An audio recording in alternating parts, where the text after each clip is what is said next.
love to have some absorbent material. Yeah, well, I guess they took an early vacation. Yeah.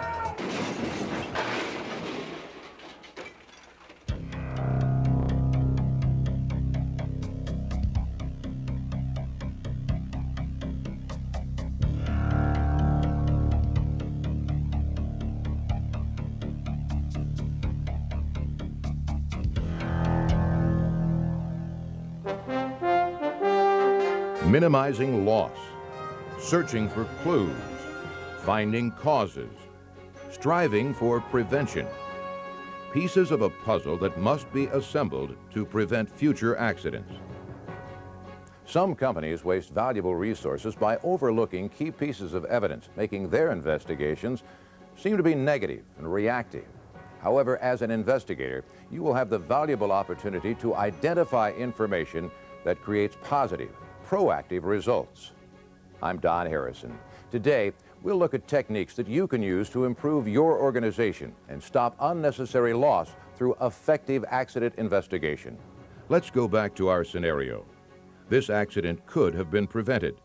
Some may look at this accident and feel that the oil on the floor or the inexperience of the new driver were primary causes of the loss. But as you will see, further investigation will uncover many deeper problems that must be identified. Otherwise, the investigation can be a waste of time.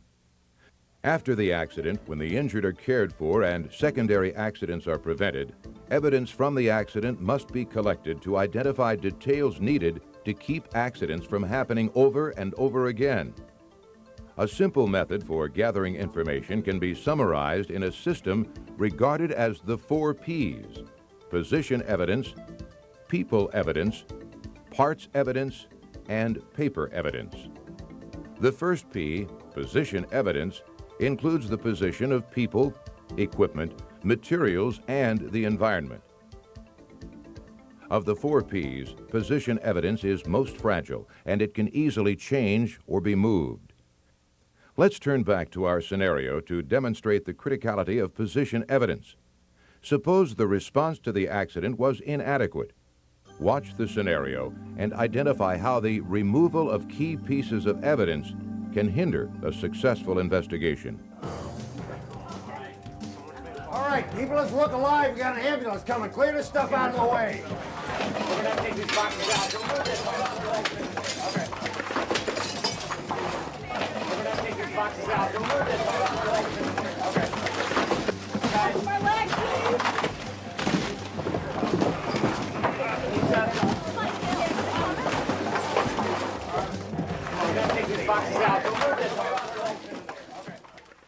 What problems could have been created? Stop to discuss, then restart the video.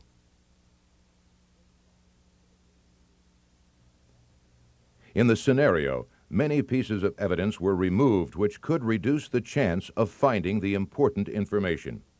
How can you preserve this evidence when beginning the investigation?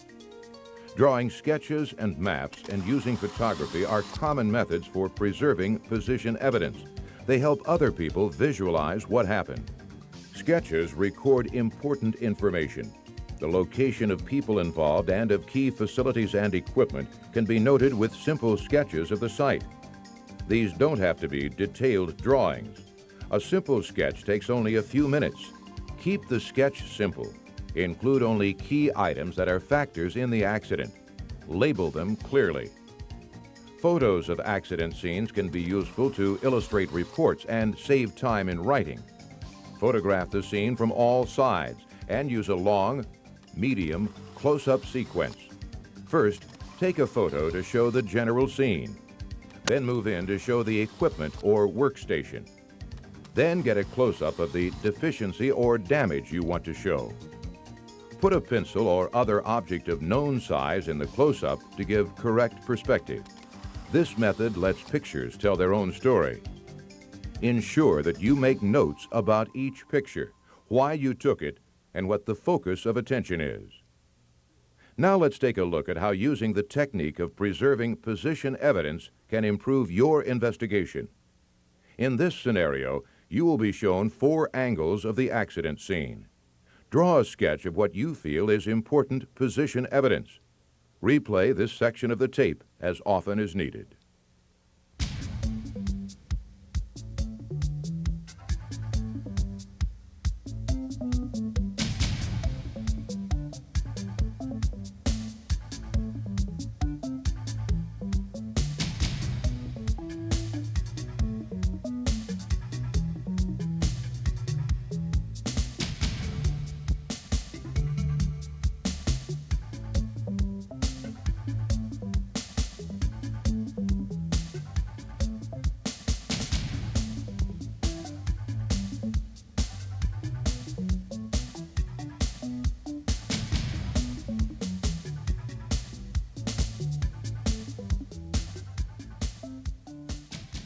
Which items did you note?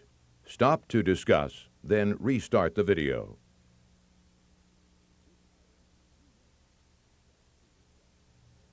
Some of the key items that you should have noted were the pallet near the accident area, the boxes on the floor area spilled from the pallet, the location of the forklift, the spilled oil remaining on the floor, the ladder lying on the floor, the clipboard and its location, and the wet floor sign and its location.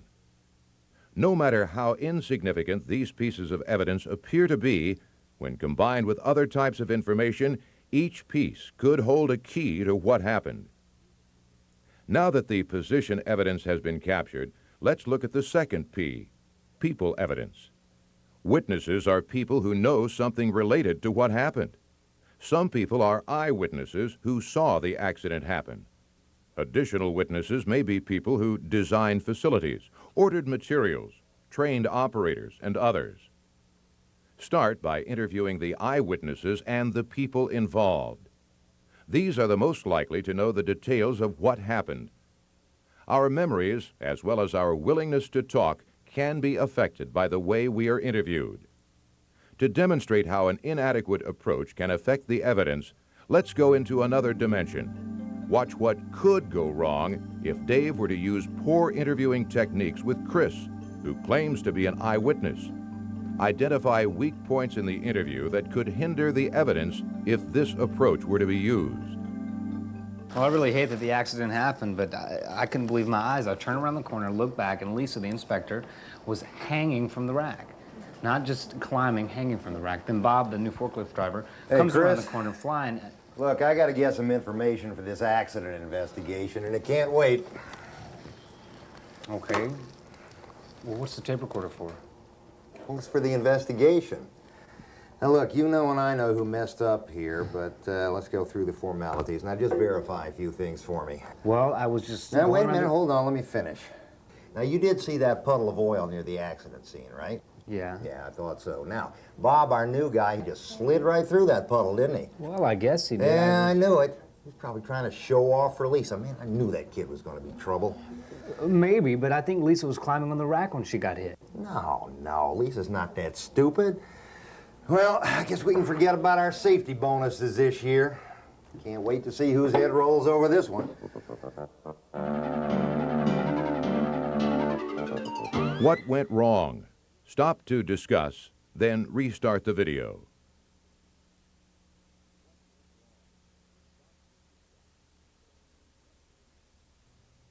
You should have noted that the time, location, questions, and manner that Dave used could have distorted Chris's story. The following guidelines can help you to be more effective in gathering people evidence. Interview separately and in a proper place. Separate interviews are important to keep people from influencing each other's memories. Put the person at ease. Usually, a simple, sincere inquiry about the person's condition is enough. Get the individual's version by letting the person explain what they remember. Ask necessary questions at the right time only to prompt more detail in comments. Give the witness constant feedback by putting key points into your own words and repeating them. This assures that you are paying attention and gives the witness a chance to correct a detail. Record critical information quickly by making notes of key points.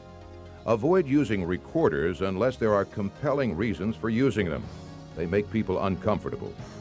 Use visual aids, especially if you aren't interviewing on site, by using sketches, blueprints, models, or instant print photographs. End on a positive note and keep the line open. Ask for ideas on how similar accidents can be prevented. Tell the witness to contact you if they can think of anything else. Now compare the actual interview. This time, Dave's techniques in gathering people evidence with Chris paints a slightly different picture. Take notes of the witness statements, as they will give you more clues as to what caused the accident. Well, it's been a rough one today. You doing okay? Yeah, I think I'll be all right. Oh, good, good. Now remember, we're just gathering information to help prevent accidents, and tell you anything you can remember is going to be a big help. Okay. Okay, well, good. Then just in your own words, just tell me what you remember about what happened.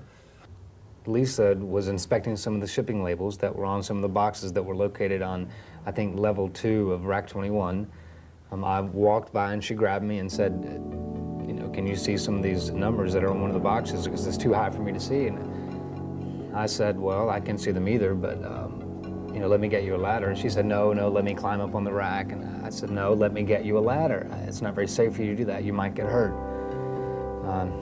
She must have climbed up there anyway, because it took me a while to get the ladder. So she climbed up on the middle rack? Well, I didn't see the exact one, but I mean, I must have been gone a long time, because I mean, I went to the tool closet and it was locked, so I had to go to purchasing to try to find a key. And of course, they weren't there. I finally found the ladder near maintenance, but by the time I got back, I heard someone yell, "Look out!" And Bob, the new guy, had knocked Lisa off the rack with his forklift.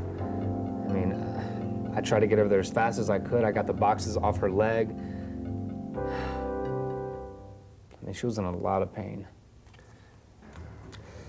Okay, now, can you show me exactly where she was standing? I think it was right there. Okay. What else can you think of that might have contributed to this? I really can't think of anything else. I don't know. Okay. How do you think we might have prevented it? Lisa should never have climbed up on the rack, and Bob, the new guy, I mean, he may have not been very familiar with the forklift. Maybe some training for the new guy? I don't know. I guess that's it. Okay, Chris, that's all I need right now. You know my extension now. If you can think of anything else, please call me. I'll do it. Okay? All Thanks right. a lot for your help. I really appreciate it. Thank you. You're welcome. What went well? Stop to discuss, then restart the video. In this